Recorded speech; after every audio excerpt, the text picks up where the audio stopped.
we're sinking. Can you all please come? And is everybody on board in good health otherwise? Yeah, everybody's on board. The night before Nolan Wells was supposed to be buried, investigators were still working. The lab had not closed. The phone had not been fully examined. The toxicology results had not come back. And somewhere inside the files and the coordinates and the timestamps and the 60-plus witness interviews, there were still questions that nobody standing at a podium had been able to answer. A casket had been purchased. A church had been prepared. Al Sharpton had flown in. Tyler Perry had covered every cost. And still, the case that brought a grieving mother to the front of press conference after press conference had not given her the one thing she actually needed. Not cameras, not attorneys, not rallies, an answer. That is where this story lives. Not in the headlines, not in the celebrity names attached to it. In the questions that remained open the night before that church filled up, and in what those questions reveal about an 18-year-old named Nolan Xavier Wells, whose future had only just begun. If you are just finding this channel, welcome. Drop a comment right now and tell me, where are you watching from? What time is it there? What is the weather looking like? I love knowing who is in this community, and I read every single comment. Now let us get into this. Nolan Wells was not a name that needed a tragedy to be remembered. Before any of what followed, he was already the kind of person a community builds its Friday nights around. He grew up in Ocean Springs, Mississippi, a tight-knit Gulf Coast town where high school football is not a pastime, it is an identity. You feel it on game nights when the bleachers fill up and the whole town shows up wearing the same colors. You feel it in the way a player's name gets called during morning announcements and the hallway erupts. Nolan was one of those names. A wide receiver with the kind of athleticism that makes coaches exhale slowly and quietly start making calls. He signed to play college football on National Signing Day. If you have never experienced what signing day means in a small southern town, understand this. It is not just a sports moment. It is proof. Proof that the years of practice in the summer heat, the early Saturday mornings, the film sessions, the sacrifices made by a young man and his family, all of it added up to something. Colleges do not come looking for just anybody. Nolan had earned that attention. He had earned that signature. Months before his name became national news, a local outlet filmed him inside a school gymnasium. He was wearing his team gear, comfortable in the frame, grinning in the way teenagers grin when they genuinely believe the best is still ahead of them. He talked about the season. He talked about his teammates the way people talk about family, not with obligation, but with warmth. He talked about continuing the sport he loved alongside people he already trusted. That interview exists. That grin exists. That version of Nolan Wells, full of forward motion, full of what was coming, that version exists on camera. And then what followed exists too. On the 4th of July, Nolan joined 3 friends for a boat trip out to Horn Island. Horn Island is a barrier island sitting off the Mississippi Gulf Coast, protected under the Gulf Islands National Seashore, federal land, accessible by water, the kind of place locals know and tourists discover. The trip was recreational. 4 young people, holiday weekend, open water, an island. There is nothing unusual about that picture. What became unusual was what happened after they arrived. At some point on that island, Nolan did not return to the boat with the others. That is the sentence that everything else spins around. At some point on that island, Nolan did not return to the boat with the others. The 3 friends left. The boat carrying them back toward the mainland began taking on water. Someone in that group placed a recorded call to a private towing company. The voice on the line said, and this is a direct quote from the recording, "We're sinking. Can you all please come here?" The person on that call was then asked whether everybody was on board and in good health. The answer, according to the recording, was yes. Everybody on board. Good health. That call was placed in the hours after Nolan was last seen on Horn Island. The boat carrying his friends was taking on water and reaching out for outside assistance, and the answer given to the towing company was that everyone was accounted for and fine. 2 separate emergencies were unfolding on the same stretch of Gulf Coast water that afternoon. One was mechanical, a boat struggling to stay above water. The other was the absence of an 18-year-old on the island they had all just left. Both of those things were happening at the same time. One of them got a phone call. The other one did not. The public began asking questions almost immediately after the story broke. Why had the group returned without him? Why had help not been called sooner? How long was Nolan on that island alone before anyone reached back out? The recording complicated the timeline further. It showed that the friends were already in contact with outside help, a towing company, not emergency services, while the situation with Nolan was still entirely unresolved. People noticed that. They kept noticing it. Then the Mississippi Department of Marine Resources released something that shifted the investigation into a different gear entirely. GPS data, not recollections, not reconstructed timelines based on what someone remembered, actual coordinates, actual timestamps, a digital record of exactly where that boat was and exactly when it moved, from the moment it left, to the island, to every point in between, to the return.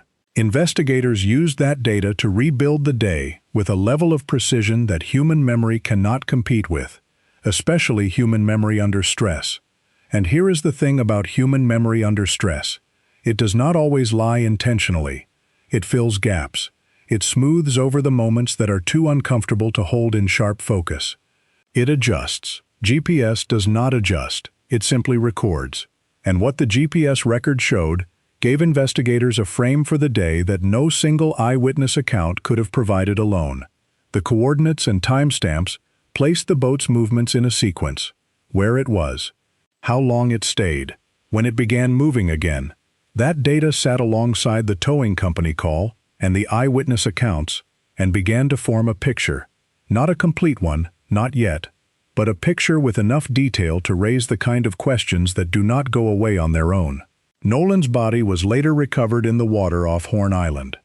The moment that news traveled, this case stopped being a local story. It became national. Within days, Christine Wansley, Nolan's mother, stood in front of cameras with Reverend Al Sharpton beside her. Not just once. From the very first press conference onward, Sharpton was there. That detail matters not because of celebrity, but because of what it signals. When a family calls in that kind of visible support that early, it means they do not trust that the story will be told correctly on its own. It means they believe they have to fight for attention before attention disappears. Christine Wansley had clearly decided she was not going to let this case go quiet. She requested an independent autopsy. The family stated publicly that they no longer trusted an examination handled solely by the state. That is not a small statement. That is a mother, 3 weeks into one of the worst experiences a human being can survive, standing at a microphone and saying, "I do not believe the system will give me the truth on its own."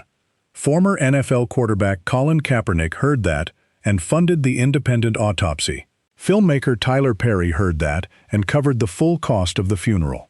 When public figures step in financially at that scale, the case stops being abstract. It becomes a signal to the public about what kind of case this is and whose attention it deserves. Before the funeral was formally announced, something else happened. Friends of Nolan, teenagers, his people, kids who had shared hallways and locker rooms and Friday nights with him, organized a demonstration in Ocean Springs. It was small.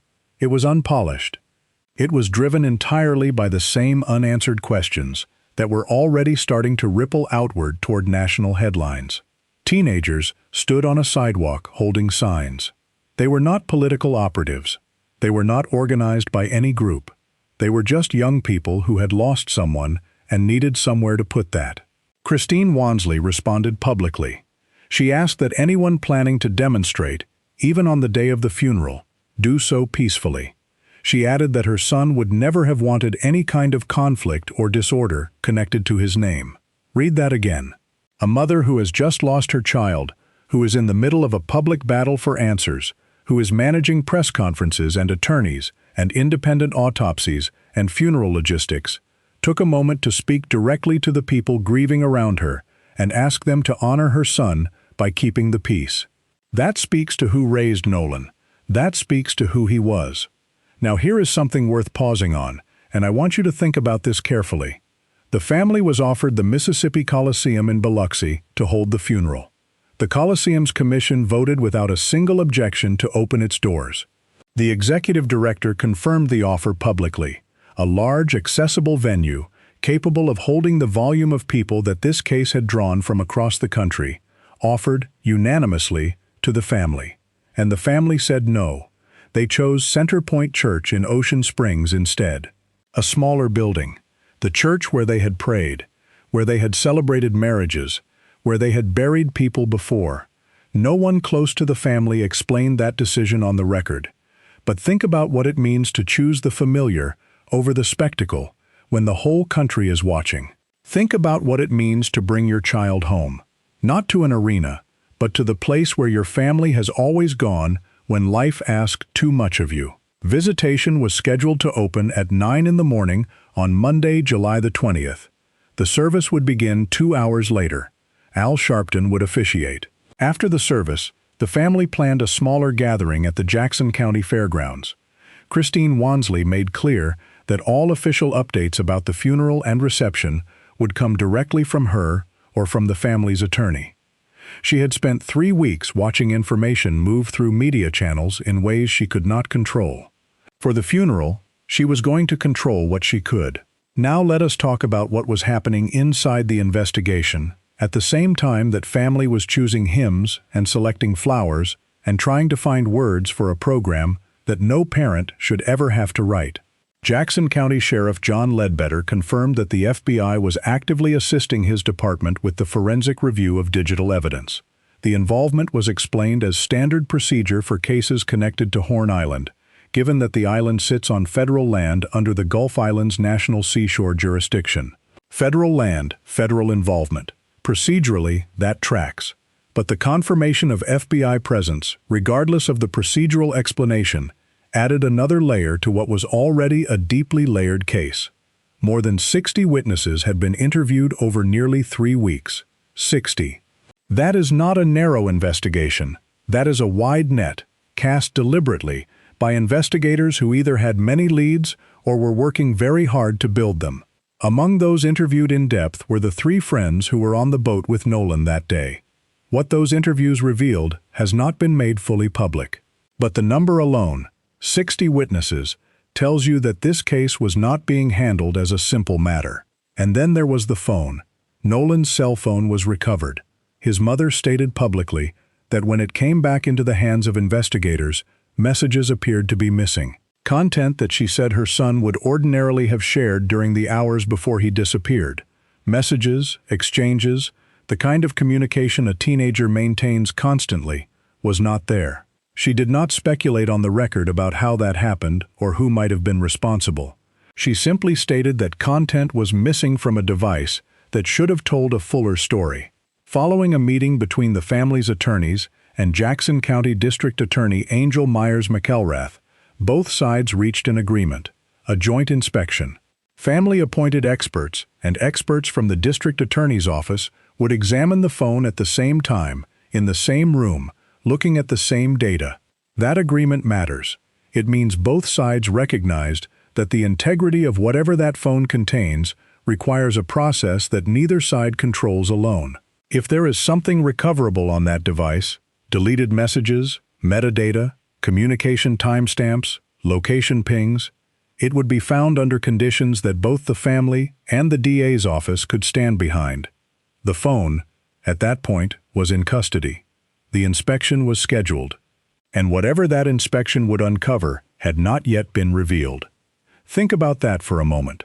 A device smaller than your hand, sitting in an evidence room in Jackson County, Mississippi, potentially holding the most precise account of Nolan Wells's final hours that exists anywhere.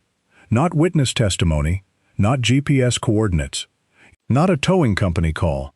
A phone, his phone, the one he carried with him everywhere, the way every 18-year-old carries their phone, as an extension of who they are, how they communicate, what they are thinking.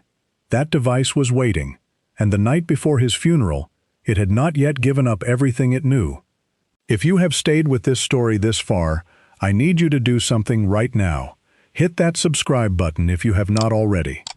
Every week, this channel goes deep into cases that deserve more than a headline. You being here matters. Now let us keep going. The FBI's involvement extended beyond the forensic review of digital evidence. The Bureau confirmed it was separately investigating threats made against individuals connected to the case. Tristan Shepard, a friend of Nolan's who was on the island that day, told reporters directly that he and others close to the situation had been receiving threats since the death became national news. He said it had caused genuine fear, not just for himself, for his friends, for his family. When a case draws that kind of attention and that kind of hostility toward the people closest to it, the investigation does not stay clean and procedural. It becomes layered with fear. It becomes something that the people living inside it carry in their bodies, not just their minds. 3 weeks after Nolan's body was found, the Mississippi State Medical Examiner's Office had released nothing. No official cause of death, not preliminary, not pending, not partial. The office was still waiting on toxicology results. A spokesperson for the Mississippi Department of Public Safety stated that every case deserves a thorough review and that not every case can move on the same timeline. That statement is accurate. Toxicology results routinely take weeks, sometimes longer, depending on the substances being screened for and the backlog at the processing lab. That is not spin. That is the reality of forensic science. But the accuracy of the explanation does not make the waiting easier for a family that has been standing at press conferences for 3 weeks asking for answers that have not come. No charges had been filed against the 3 friends who were with Nolan on Horn Island. No charges had been filed against anyone connected to the case. District Attorney Angel Myers McElrath confirmed that once the investigation concludes, the findings would go before a grand jury. That is the process. That is how it works. Attorney Ben Crump, representing the family, stated his expectation that every relevant piece of evidence would be placed before that jury. Not selected evidence, not convenient evidence, every piece. The grand jury, when it convenes, would receive the GPS data and the towing company recording and the witness interviews and the toxicology report and whatever the phone inspection produces. It would sit with all of it and decide whether what happened on Horn Island on July the 4th rises to the level of criminal accountability. That process had not yet begun. The night before the funeral, it was still forming in the background, building quietly toward a moment that the family had been told was coming, but that had not arrived yet. So what did investigators actually find the night before that service? What was the thing, the detail, the development, the piece of the puzzle that was sitting inside the investigation as Christine Wansley was trying to sleep the night before she had to bury her son? Here is the honest answer, and it is more disturbing than any single dramatic reveal. What investigators found the night before that funeral was that they still did not have a complete picture. They had 60 witnesses and no charges. They had GPS data and open questions. They had a phone scheduled for joint inspection and no results yet. They had an FBI investigation running on 2 separate tracks, digital forensics and threat investigation, simultaneously. They had toxicology results still processing in a lab somewhere that does not pause for grief or press conferences or funerals. They had a case that had grown wider every single week since the body was found, not narrower. More witnesses, more evidence threads, more open doors than closed ones. What investigators found the night before that funeral was a case that was not finished, and a family that knew it. Christine Wansley had already demonstrated, through 3 weeks of standing at microphones, that she was not going to wait quietly and hope someone eventually brought her the truth. She had called in attorneys. She had called in a reverend. She had agreed to joint inspections and independent autopsies. She had made public statements calibrated carefully enough that they moved the investigation forward without compromising it. She had asked her community to be peaceful when the cameras came. She had chosen her church over an arena because this was not a spectacle. It was her son.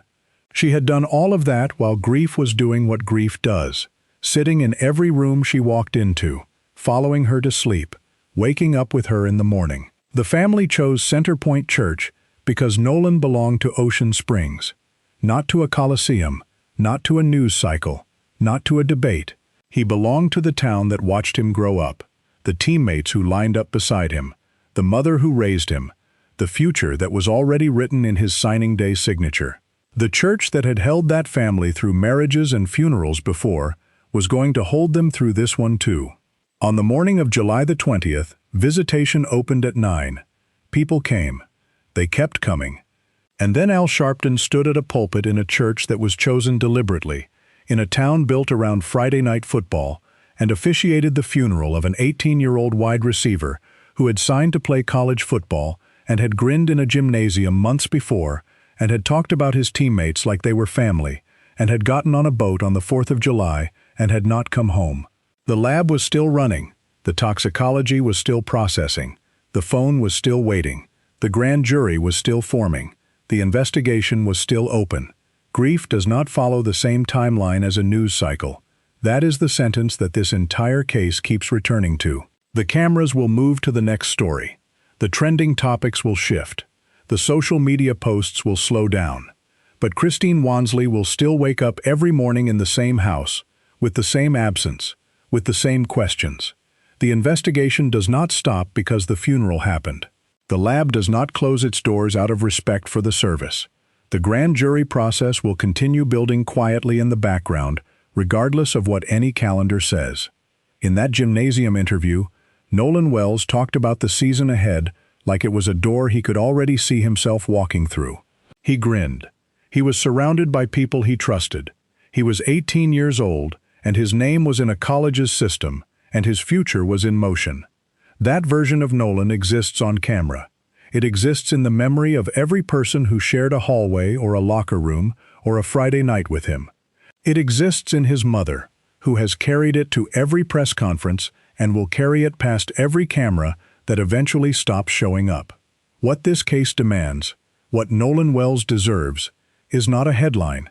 It is not a trending moment. It is the same thing Christine Wansley has been asking for since the very beginning. The complete truth.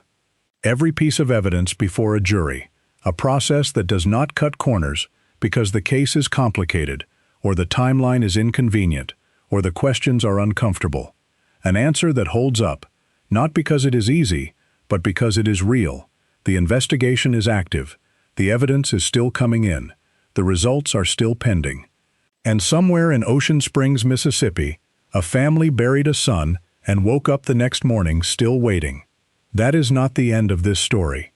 It is not even close. If this case moved you, if you believe Nolan Wells deserves the same attention next week as he got this week, share this video right now. Send it to someone who needs to know this name. Drop a comment below and tell me what question you think still needs answering in this case, because I read everything. And subscribe if you have not already, because we are going to keep following this until there is nothing left to follow. Nolan Xavier Wells. Remember that name. This channel will not stop saying it.